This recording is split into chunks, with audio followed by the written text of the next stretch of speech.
ici dans cet exercice, tu prends une matrice dans le domaine de K, K étant encore quelconque, et tu supposes que pour tout polynôme à coefficient dans K, P de M est soit nul, soit inversible. Et le but, ça va être de déterminer M, enfin de donner une condition nécessaire et suffisante.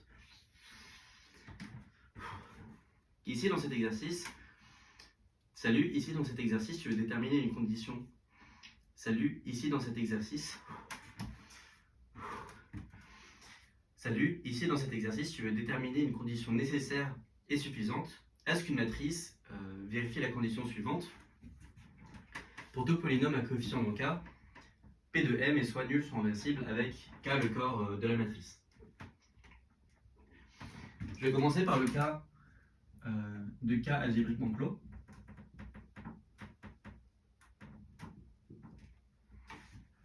Dans ce cas-là, on peut écrire, grâce à la décomposition d plus n, m égale d plus n avec d diagonalisable et n nilpotente.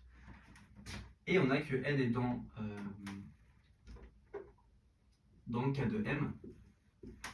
C'est-à-dire que n est un polynôme en m. Donc n est soit nul, soit inversible. Donc forcément nul, parce qu'un polynôme nilpotent, enfin un nilpotent, ça ne peut jamais être inversible. Donc on a que m et des z. Ok. On a une matrice diagonalisable. Et si je regarde, je vais supposer qu'on a l'égalité, parce que la condition ne change pas à similitude près. Et là, j'ai m moins lambda 1 par exemple, qui égale à 0, lambda n moins lambda 1. Et comme c'est forcément nul parce que c'est pas inversible, on a que la matrice m est scalaire, c'est-à-dire que c'est lambda fois l'identité.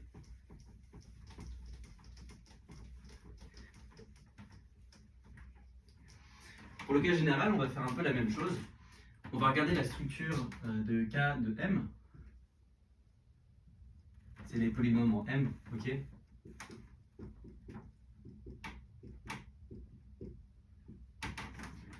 D'ordinaire, c'est un anneau, on ne peut pas en dire plus, mais là, enfin, c'est un anneau comme sous-image, comme image d'un anneau.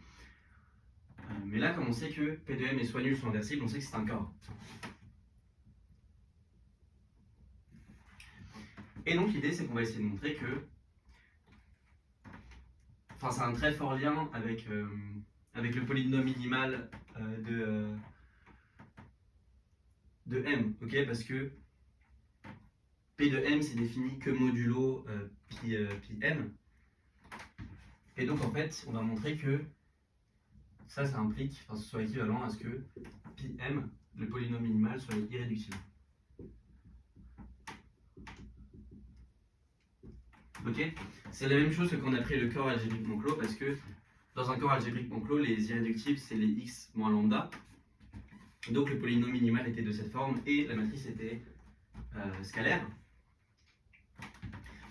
Donc en fait, comment on fait ça? Bah, si πm n'est pas irréductible, on l'écrit AB, ok, avec deg de A, deg de B, plus grand que 1. Et bah, ce qu'on a, c'est qu'on a que A de M, B de M égale 0. Ça, c'est non nul. Ça, c'est non nul. Ok. Parce que si B de M était nul, alors πm diviserait B. Et c'est pas possible parce que on aurait du degré en trop parce que B serait au moins du degré de πm. Et comme A est de degré 1, c'est pas possible. Donc, si on a que c'est un corps, enfin, si on a même que ce soit intègre, alors c'est irréductible. Réciproquement, si πm est irréductible et que je prends P dans le cas de X, j'ai PU. Ok. Donc, si P de M non nul, on a que πm ne divise pas P. Et donc, on a une relation de Bézout par irréductibilité de πm. Donc, on a UPM plus VP égale 1. Et quand on évalue en M, ça va partir parce qu'il y a eu un πm. Donc, on a V de M, P de M égale ID. Donc, si tu as un polynôme en M et que tu n'es pas nul, tu es inversible.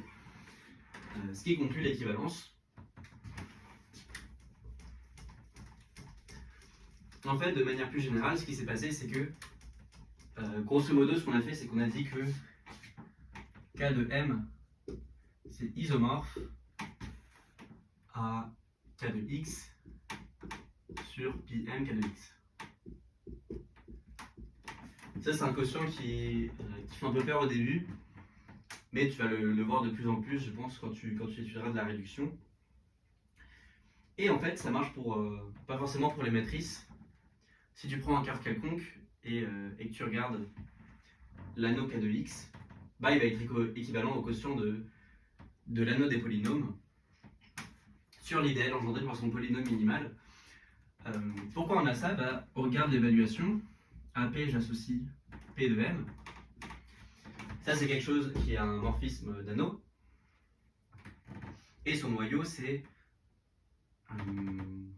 l'idéal engendré par le polynôme minimal. Du coup, par définition, on a un isomorphisme quand on quotiente par le noyau et par l'image qui est du coup par définition K de M. Pourquoi est-ce qu'on peut directement dire, pourquoi est-ce qu'on peut directement conclure si on connaît ça?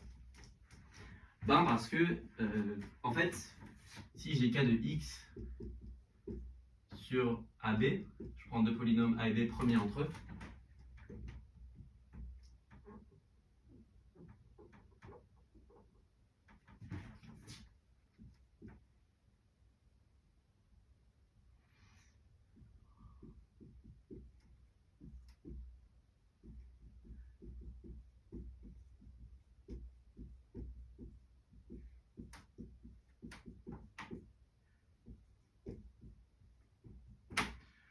on a cet isomorphisme-là, qui est simplement l'isomorphisme chinois, parce que A et B, ils sont premiers entre eux. Donc les idéaux AK de X et BK de X, ils sont premiers entre eux, grâce à la relation de Bézout.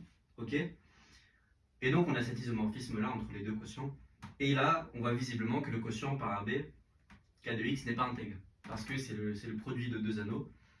Et le produit de deux anneaux, c'est jamais intègre, sauf si le produit est trivial. Mais sauf que comme B et A sont pas supposés constants, le produit n'est pas trivial. On voit directement ça. Et en fait, si πm est irréductible, pour la même raison que l'argument de Bézout, on peut aussi dire que c'est un idéal maximal. L'idéal engendré par un élément irréductible, c'est toujours maximal. Et donc le quotient est un camp. Voilà. Donc ça, c'est une manière, c'est la manière un peu cachée de faire l'exercice, qu'on a un peu caché avec les arguments d'avant. Ça, c'est le vrai résultat. Et ça tombe souvent en fait, des résultats sur des polynômes en une certaine variable. Donc c'est utile de pouvoir parler un peu de ce genre de truc. Moi j'ai eu un exercice à l'X qui était grosso modo fallait juste sortir ça et c'était terminé. Ça arrive pas mal. Donc c'est bien d'être armé.